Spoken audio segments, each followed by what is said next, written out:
Thank you for purchasing an LF Audio WVC-PRO wireless volume control. To get started, simply open the box. Your unit comes with performance certificate, which shows the THD across the frequency band and at 1 kilohertz and 12 dBV. On the back, you have getting started instructions, including URLs you can visit and where the unit was designed and engineered. So we're going to set that aside. You get an LF Audio sticker. To get started, the simplest way is to take the unit out of the box, assemble the small antenna on the secondary antenna assembling point. This antenna allows your wireless volume controller app on the App Store, called the LF Audio AuralSync App, to connect to the unit from inside the car. Install the larger antenna, which allows long-range volume knob control up to 500 feet line of sight distance, on the outer pin. You may take the temperature probe out of the box, and this probe is to be installed on your amplifier.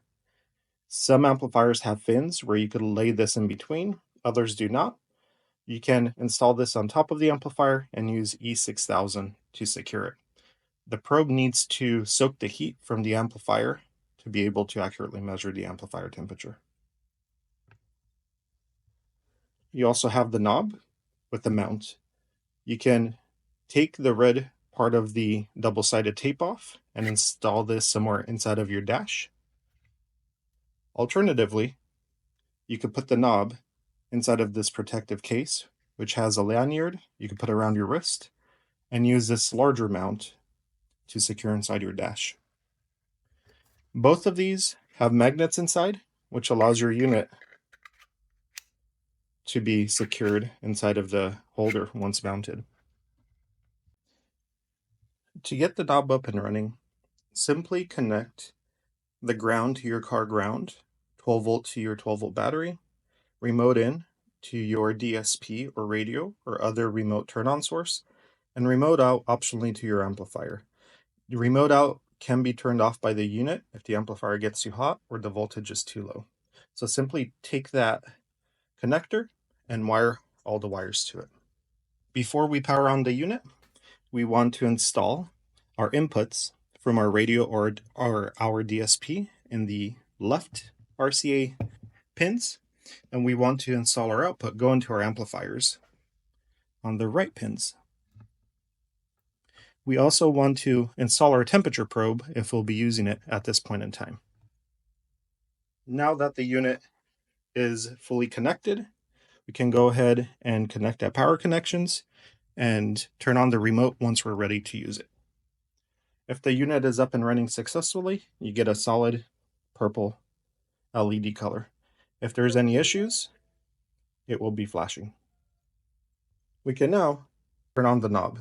Use a small screwdriver or other tool to turn the button on. Once the knob is on, it will stay on. We don't need to do anything else for the remainder of our usage time. The knob will automatically go to sleep when it's appropriate. Now that it's connected, we simply turn the knob to increase our volume, turn it to decrease it. You could also press the top of the knob to change the speed at which the volume changes between fast and slow mode. If we ever have an issue and for some reason the knob gets disconnected, we simply hold down the top of the knob, we go into device info, and we press reset. We then go to the back of the unit while it's powered on, and we press the reset button for 3 seconds. 1, 2, 3. We let it go, and now our knob is reconnected. Connect your phone to the unit. Simply go to your iOS or Android stores and search for LF Audio. You will find the LF Audio AuralSync app. Go ahead and download it. And we want to go to the Add Devices menu.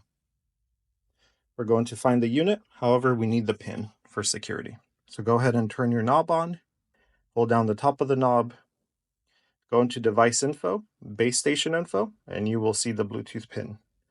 On the phone, we're going to go ahead and try and connect. It will ask for a pin, and we will enter that pin, 285567 on this unit. We connect to it, and we can now get remote telemetry and control directly on our phone. So we could see our temperature, we could see our volume, and we could see that in real time. Change the volume. We could also go into additional device features, where we could enter our Wi-Fi SSID, which allows us to do remote over-the-air updates. If your device needs an update, when you go into this section, you will see a banner that updates are required. You simply press that on the unit to update it. To update the knob, you hold down the top, device info, firmware update. This will be available if you've entered your Wi-Fi credentials inside of the app and it has paired with the unit.